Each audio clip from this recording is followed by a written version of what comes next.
Olá, meus amigos do nosso canal Remédio do Milênio. Estamos de volta com a nossa 28ª parte do nosso mistério, O que Deus quer de mim. Bom, no 27º capítulo, nós ficamos ali com o nosso tesoureiro bem zangado, bem furioso, porque eu tinha aberto a boca e falado uma asneira. Bom, o amigo dele perguntou por que ele tinha ficado tão agressivo. E antes que o tesoureiro respondesse, eu respondi, né? Porque ele fumava maconha. Cara, imagine uma situação dessa. Nossa, o tesoureiro ficou muito zangado, furioso, né? E eu tentei contornar a situação, disse que o povo falaram, né? Mas eu não sei por que eu falei aquilo, já que nem eu acreditava naquilo, né? No máximo uma pessoa, duas falou que eu vi falar sobre isso. Porque até as pessoas queriam achar um motivo porque ele ficava tão agressivo, né? As pessoas também não entendiam porque ele ficava tão agressivo. E o tesoureiro aí ficou muito furioso, olhou para o colega, né? E disse: rapaz, é por isso que as mulheres de hoje em dia apanham, porque são muito atrevidas. Cara, realmente eu fui atrevida a ter falado isso, né? Vamos combinar, eu extrapolei aí. Bom, ele olha pra mim e diz: bichinha. Ele tinha um negócio chamado de bichinha. Bichinha, se você tivesse me conhecido há 5 anos atrás, você já tinha entrado na taca. Já tinha entrado na taca. Eu olhei pra ele, não gostei, né, daquela ameaça, né? Não gostei daquela ameaça sem fundamento, pra mim era sem fundamento. Eu olhei pra ele e desafiei. Desafiei o tesoureiro. Eu olhei pra ele e disse: 5 anos atrás? Quando a gente estava namorando, que você deu umas porradas na secretária do prefeito lá dentro da prefeitura. Foi 5 anos atrás. E depois que você deu um tapa na tua ex-mulher na frente do banco, no meio da rua. Foi há 5 anos atrás. Cara, ele ficou de linha perdida, né? Engoliu seco. O amigo, quando viu que ele engoliu seco, que ficou contrariado com a minha resposta, tratou de mudar de assunto e deu um jeito de escapulir e foi embora. E eu fiquei ali, né, de testa ali com o tesoureiro. Ele não teve coragem de falar mais nada, mas sobre o assunto, mas começou, né, aproveitou a oportunidade para me humilhar. Ele amava isso, né? E depois de alguns anos, eu falo porque ele me confessou, né, que ele tinha vontade de me dominar e não conseguia, né, porque eu era muito arisca, muito orgulhosa, muito assim. Mas enfim, ele, né, começou a falar que não sabia, né, se o menino era o meu filho, era filho dele. E eu fiquei chateada, né, porque já era a segunda vez que ele falava aquilo, né, ele não quis fazer DNA, mas ficava falando aquilo. E eu falei: olha, você fala isso que o menino é que não sabe se o menino é seu filho, eu vou dizer, quando o menino crescer, eu vou falar para ele que você não queria ser pai dele. Ah, não, eu não falei isso, eu falei apenas que eu não sabia se ele era meu filho, mas eu não disse que não queria ser pai dele. E olha, já que você pensa assim mesmo, será que é verdade que você pensa assim? Então, se você pensa realmente que esse menino não é seu filho, por que que você dá as coisas para ele? Ah, eu dou as coisas para ele porque eu daria para qualquer criança que precisasse.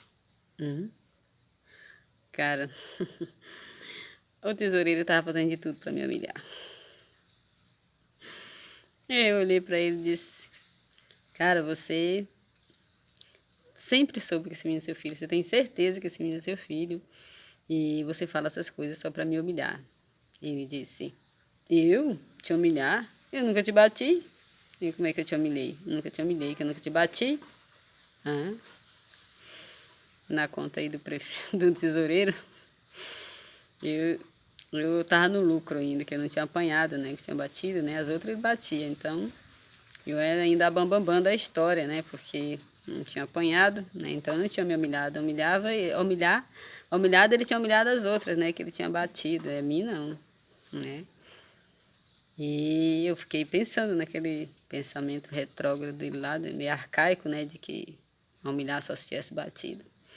Aí quando eu olho para ele está olhando assim para o alto, né? De linha, assim, perdido em pensamentos. E ele fala, eu sei que se eu te bater, a coisa não vai dar certo. Por que ele falou aquilo? Ele não percebeu que ele falou aquilo, ele falou como se estivesse pensando alto, né? Ele nem se tocou que ele falou aquilo, assim, pensamento alto.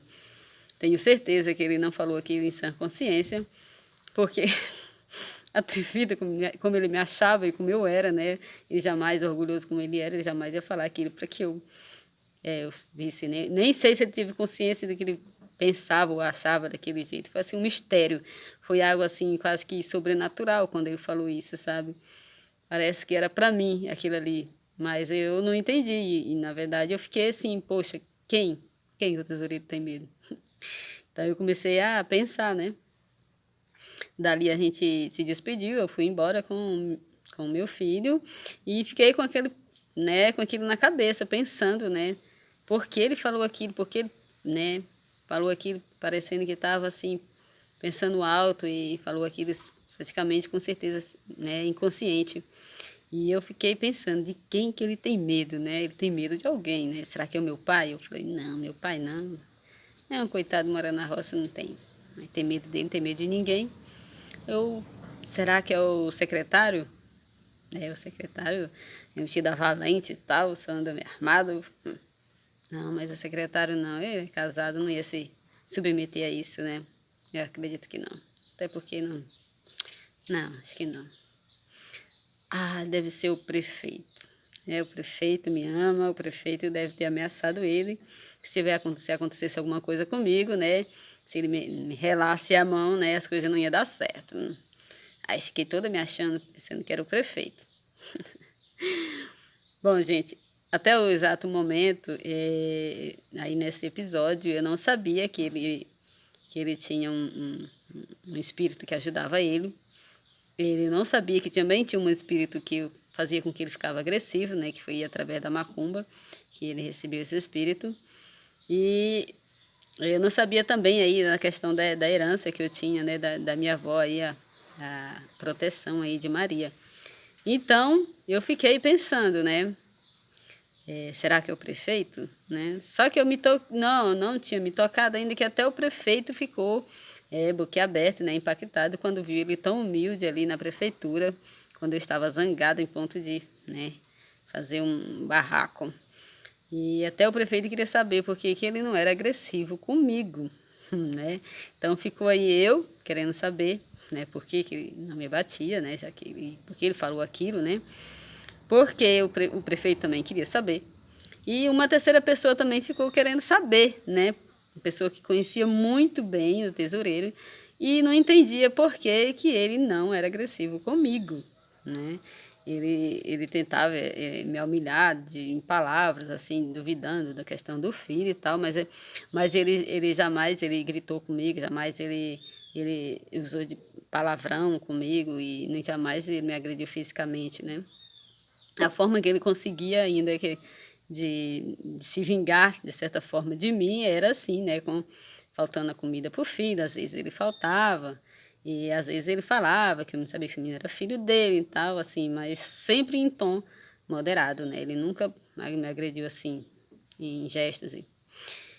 Então, assim, passado esse episódio aí, eu fiquei naquela pensando, né? Quem será que ele tem medo? Né? O tesoureiro. E mais ou menos 2 meses depois, ele volta a atacar de novo aí com a sua indiferença, né? Ele esqueceu aí da bronca que a mãe do céu deu nele, né? E ele, né, deixou de pagar o leite, né?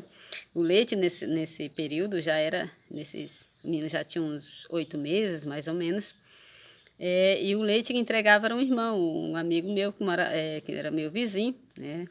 E ele era uma pessoa muito bacana, né? O irmão, né? Ele é irmão, chamava de irmão porque ele é evangélico, uma família maravilhosa, uma família, cara, assim, ele era a casa dele era uma casa simples, né? Mas muito organizada, muito, né, tudo impecável, a esposa muito educada, os filhos muito educados, uma educação centrada em Cristo, né, uma coisa assim, foi a família que eu mais vi, assim, que deveria ser um exemplo para todos nós cristãos, né, e os católicos que me perdoem, mas a família que eu encontrei, que eu conheci, que é exemplo de família cristã, é essa do irmão, né, e meus parabéns para ele. E sim, e voltando aí que o nosso tesoureiro, né, ele entregava o leite todo dia, né, para o meu filho, 1 litro de leite. E recebia mensal na mão do tesoureiro. E pagava por mês para ele. Só que teve um mês que ele não pagou, né? E o irmão veio conversar comigo, olha, o tesoureiro não pagou o leite do menino esse mês. Eu falei, tá bom, irmão, não se preocupe, eu vou falar com ele. Aí eu fui falar com ele na prefeitura, né? Quando eu chego lá na prefeitura, né, na tesouraria, a porta era de vidro. Quando eu chego na porta, ele me vê. Não deu muita confiança. Ele estava lá conversando lá com as mulheres que vendiam joia. Ele ficou lá olhando umas joias, né? E já era próximo de meio-dia. E eu fiquei lá esperando ele desocupar dessas mulheres lá, olhando essas joias na sala. E fiquei em pé na porta esperando. E ele olhou essas joias, né? Ficou bem à vontade lá, olhou muito bem essas joias. Até que as meninas foram embora, já perto de 1 hora. E ele sai de lá, todo faceiro, chega na porta, olha para mim e diz, olha, agora eu estou cansado e vou almoçar. E foi embora. Cara, ele não deu, a única satisfação que ele deu é que estava cansado e que ia almoçar. Pronto. Não perguntou o que eu queria, não deu nem bom dia. E, claro que ele sabia o que eu queria, né? Então, ele volta a atacar aí com a sua indiferença. E eu fiquei calada, né? Calada eu estava, calada fiquei, que eu não cheguei a falar uma palavra e fui embora zangada, né? Não falei nada para ele. Daí eu comecei a maquinar aí um plano aí para acabar, né? Com a moral dele, né? Por quê? Porque eu cheguei em casa muito zangada, esperei no outro dia, ele não apareceu, no segundo dia não apareceu, no terceiro dia não apareceu, eu digo, ó, eu vou acabar com essa arrogância dele, com esse orgulho dele. Então eu comecei aí a planejar criar um plano maquiavélico aí para acabar com a moral do tesoureiro, né? E eu vou contar para vocês esse plano maquiavélico no próximo capítulo. E até amanhã, se Deus quiser.